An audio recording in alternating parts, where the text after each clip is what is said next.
Hello everyone, welcome to another lecture as a part of STGT syllabus. In this video, we are going to discuss about plant tissues, structure and function of meristematic tissue and permanent tissue. So, plant tissue, what is plant tissue? Plant tissue bolte amra ki bujhi? Plant tissue are a group of cells that work together to perform a specific function. So, plant tissue holo basically ekta group of onekgulo cell eksathe mile ekta je kono ekta specific function ba je kono ekta specific kaj korbe. So plant tissue গুলোকে আমরা broadly দুইটা ভাগে categorize করতে পারি. Plant tissue can be categorized into two major groups, that is meristematic tissue, that is the cells the tissue that are actively dividing, and permanent tissue যেটা specialized and basically non living. তো meristematic tissue যেগুলো হবে যেগুলো খুব মানে rapid division হচ্ছে, যেখানে মধ্যে প্রচুর পরিমাণ সেল ডিভিশন হচ্ছে, আর যেখানে পার্মানেন্ট টিস্যু যেগুলো স্পেশালাইজড একটা ফাংশন করছে এবং তাদের মধ্যে কোনো ডিভিশন হচ্ছে না। তো meristematic tissue যেগুলো হবে, these cells are continuously dividing and helps in plant growth. যে meristematic টিস্যুগুলো অনবরত তাদের মধ্যে সেল ডিভিশন হচ্ছে, কোষ বিভাজন হচ্ছে এবং তারা নরমালি প্লান্টের গ্রোথে সাহায্য করছে। তো what are the basic characteristics of this tissue?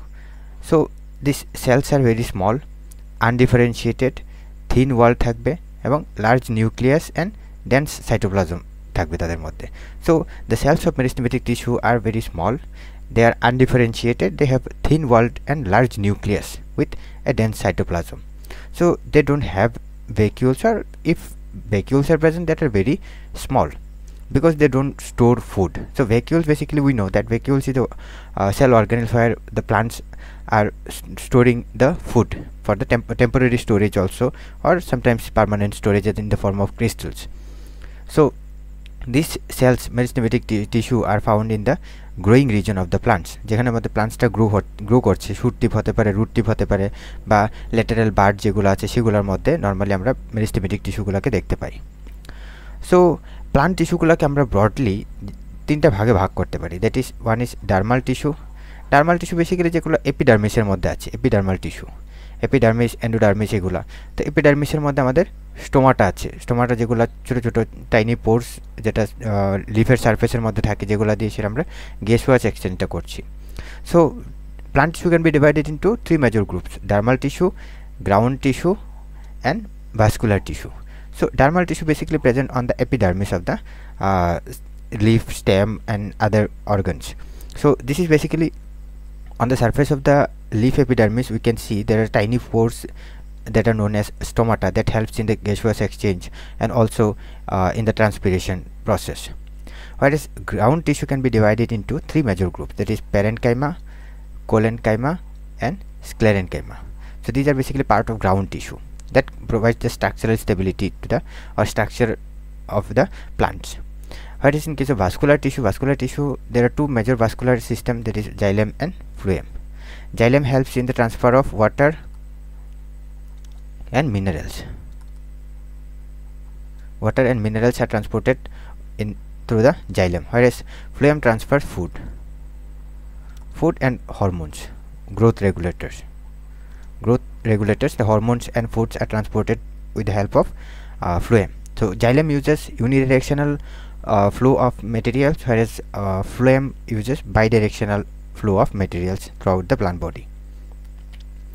So these are the basically different types of tissues and the plant representation along the different parts of the plants.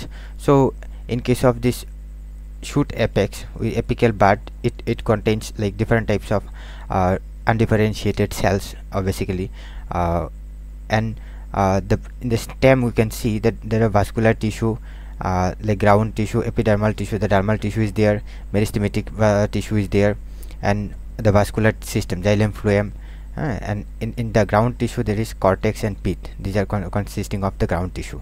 Whereas in case of root also we can see the dermal tissue, ground tissue and vascular tissue are present in the roots. So there are different types of the apical meristematic tissue, this root apex, then this lateral bud and the shoot apex. So these are the region where the meristematic tissues are present, and inside the leaf this is the permanent tissue are present. Permanent tissue as well as the vascular tissue are present inside the leaf, stem and also in the roots. So based on the position যে এই meristematic টিস্যুগুলা কোন কোন জায়গাতে তাদের উপস্থিতি আছে তার উপরে বেস করে আমরা মেরিস্টেমেটিক টিস্যুকে আমরা তিনটা ভাগে ভাগ করতে পারি। That is apical meristem. Apical meristem যেটা থাকবে নর্মালি রুট অথবা শুটের টিপের মধ্যে থাকবে। তো apical meristem that are present in on the root and shoot apex and the root apex where the apical meristem are present. Apical meristem are present. The apical meristem basically present on the shoot and root tips. So that what is the function of apical meristem? That increases the length of the plant, or that is known as primary growth. So apical meristems are responsible for the primary growth of the plant. Then the second one is intercalary meristem, that is on the base of the leaves or internodes. Normally this is the region where the intercalary meristems are present. So intercalary meristems helps in the regrowth, especially grass after grazing. So when the herbivorous animals feed on the grass, so this intercalary meristem helps the plants to pursue the regrowth. And another one is lateral meristem, that are present on the side of the stem and root. This is the region where the lateral meristems are present. So this lateral meristem helps in the sidewise growth of the or girth or the thickness of the plant body. So this is lateral meristem consists of cambium, cork cambium. So যেগুলা cambium and cork cambium যেগুলা plants কে সাইডওয়াইজ growth পাশের দিকে গ্রোথটা স্টেমটাকে মোটা হতে সাহায্য করে। So তারা কি করতেছে গার্থ আর থিকনেসটা প্রোভাইড করছে যে গাছটা স্টেমটা যাতে মোটা হয়, and this is done by the lateral meristem that increases the girth. Whereas intercalary meristem that is increases the length of the internode.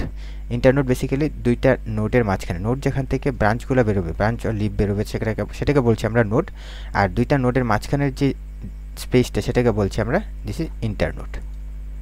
সেটা হলো internode. Internode basically the space between two node. So intercalary মেরিস্টেমগুলো কী করছে, নোডের ইন্টারনোডের লেন্থটা বাড়তে সাহায্য করছে, যেটা গাছটাকে লম্বা হতে হেল্প করবে। পার্মানেন্ট টিস্যু যেগুলো means permanent tissue they do not when the meristematic tissue loses their ability to divide, যখন meristematic টিস্যুগুলো আর ডিভিশন হবে না, they are specialized to perform certain specific functions. So they get specialized to perform specific functions and known as permanent tissue.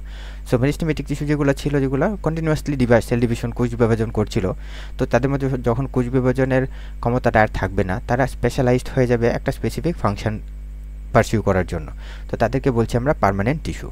তো permanent টিস্যুর মধ্যে আমরা বলছি simple permanent tissue. Simple permanent tissue মানে তারা যে কোনো একটা টাইপের সেল দিয়ে তৈরি হবে।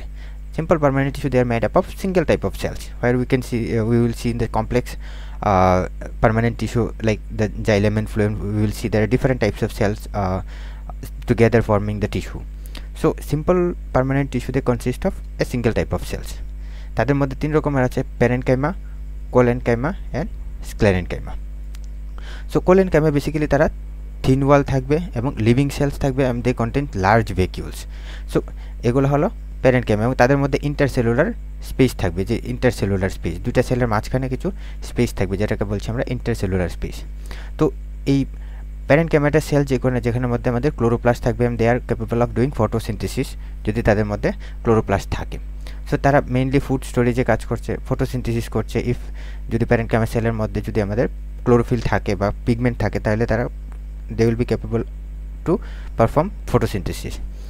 Floating in aquatic plants, যাদের যেমন এরেনকাইমা থাকে, এরেনকাইমা যেটা ফ্লোটিং, যেটা অ্যাকোয়াটিক প্লান্টসগুলোকে ফ্লোটিং করতে সাহায্য করছে, because they contains large vacuoles and intercellular space, যেটা প্লান্টসটাকে জলের মধ্যে ফ্লোট করতে হেল্প করে।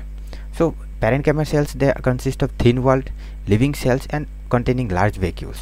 So parenchyma cells are used in the to store the food, and also they can do photosynthesis if the cells contain photosynthetic pigments. So these parenchyma cells also helps the plants, aquatic plants in particular, to float in the water. That this specialized tissue known as erenchyma that are present in the aquatic plants. Next is collenchyma. Collenchyma also living cells, but unevenly thickened at the corners. So you can, if we, here we can see that the corner of the cells are unevenly thick. Each corner of the cells are unevenly thick. They provide flexibility and mechanical support. তাদের গাছটাকে stability provide করছে, flexibility provide করছে কারা collenchyma sales. তো তার মধ্যে সেলগুলো living sales থাকবে, জীবিত থাকবে, এবং তাদের মধ্যে যে তাদের যে কোষ প্রাচীরটা যে কর্নারের দিকে অনেকটা ঠিক থাকবে, কর্নারের দিকে অনেকটা ভারী থাকবে। তারা গাছটাকে ফ্লেক্সিবিলিটি এবং মেকানিক্যাল স্ট্রেংথ প্রোভাইড করছে।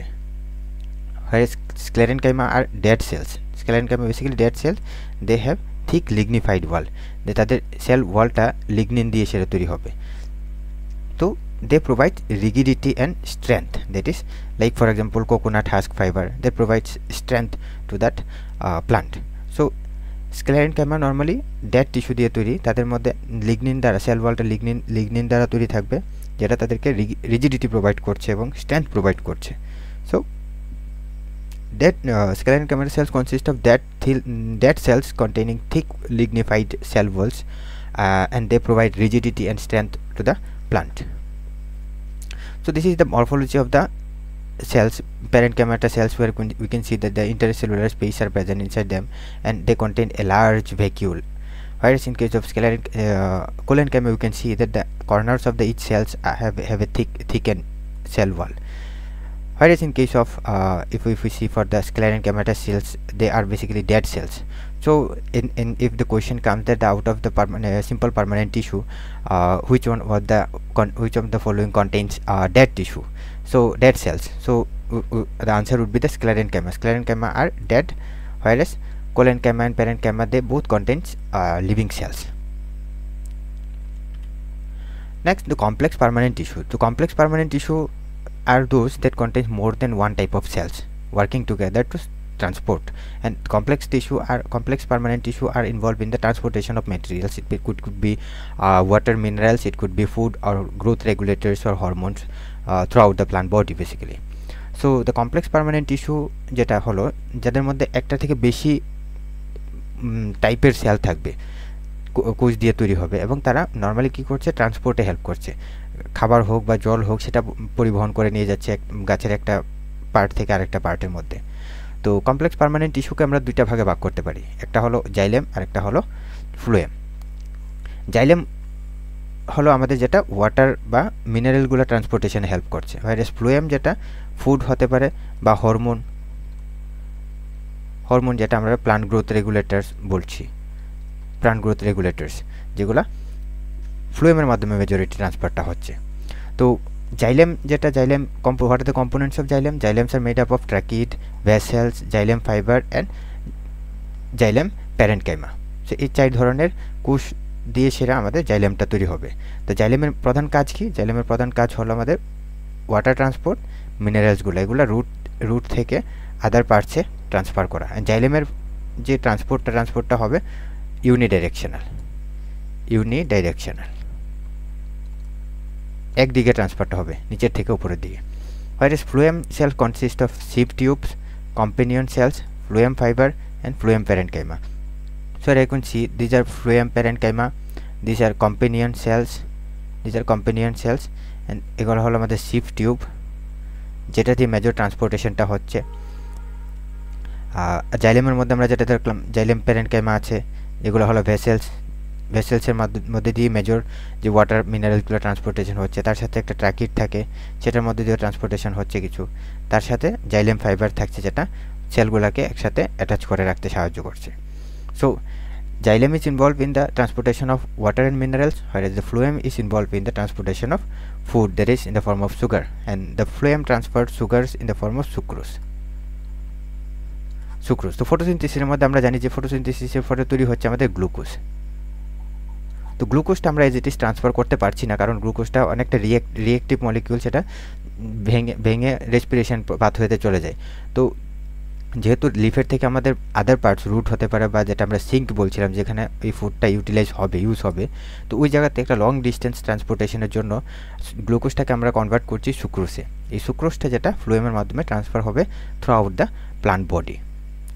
সো যখন কোয়েশনের মধ্যে যদি জিজ্ঞেস করে যে ফ্লোয়েম কি ট্রান্সফার করছে, ফ্লোয়েম তো ফুড ট্রান্সফার করছে, but it is not the গ্লুকোজটাকে আমরা কনভার্ট করছি সুক্রোসে, সুক্রোসটা আমরা ফ্লোয়েম দ্বারা ট্রান্সফার হবে। আর যদি স্টোরেজ হিসেবে সুক্রোসটা গিয়ে যদি আমরা সিঙ্কের মধ্যে বা ফ্রুটের মধ্যে স্টোর হবে সেটাকে স্টার্চ ফর্মে।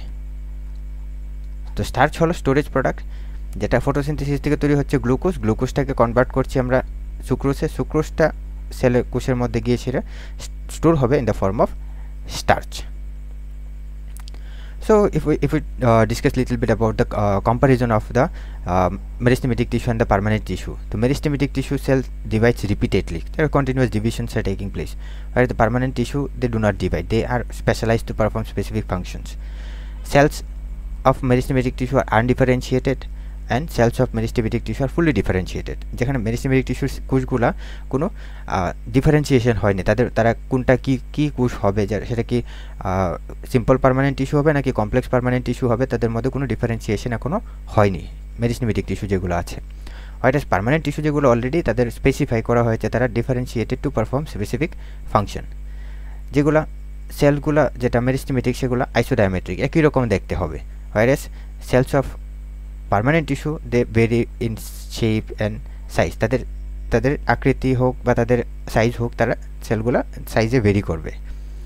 তাদের মধ্যে ইন্টারসেলুলার স্পেস আর অ্যাবসেন্ট, যেগুলো মেরিস্টেমেটিক টিস্যু কোষগুলো সেগুলোর মধ্যে কোনো ইন্টারসেলুলার স্পেস থাকে না, বাট ইন কেস অফ আমরা পার্মানেন্ট টিস্যুর মধ্যে দেখেছি আমরা তাদের মধ্যে ইন্টারসেলুলার স্পেস থাকবে, মানে দুটা এরকমভাবে যদি কোষগুলো থাকে তাদের মাঝখানে এই যে স্পেসটা সেটাকে বলছি আমরা ইন্টার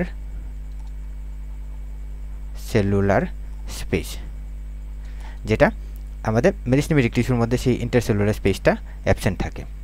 ভ্যাকিউলস মেরিস্টেমেটিক টিস্যুর মধ্যে ভ্যাকিউলস থাকবে না, হোয়ারেস পার্মানেন্ট টিস্যুর মধ্যে আমাদের লার্জ ভ্যাকিউলস থাকবে। তারপরে মেরিস্টেমেটিক টিস্যুর কোষগুলো অনেকটা থিন ওয়াল থাকবে, ওয়ালটা অনেকটা thin, whereas cell wall of the permanent tissue are very can be thick or can be thin also. So inorganic inclusions are absent, মানে কোনো স্টোরেজ, যেহেতু মেরিস্টেমেটিক টিস্যুর মধ্যে কোনো স্টোরেজ হয় না, ভ্যাকিউলসও থাকছে না, তাদের মধ্যে কোনো ফুড স্টোরেজ হবে না।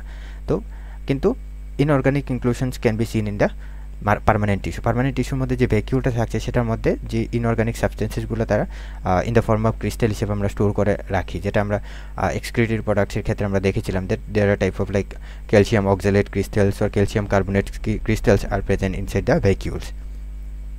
So in general, this is the comparison of the permanent tissue and the meristematic tissue that we have discussed. So thank you for listening to the lecture. So with that we came to almost like cover the group A. So we are left with two more lectures. One is the cell and the structural function of the cells, and the last lecture would be on the hereditary, that is the Mendelian genetics. So stay tuned for that, and also do follow this channel for future updates, and do like and share and comment your queries in the comment box, so that I can know like what is the queries you have, or I will try to resolve them as much as possible. So once again, thank you all.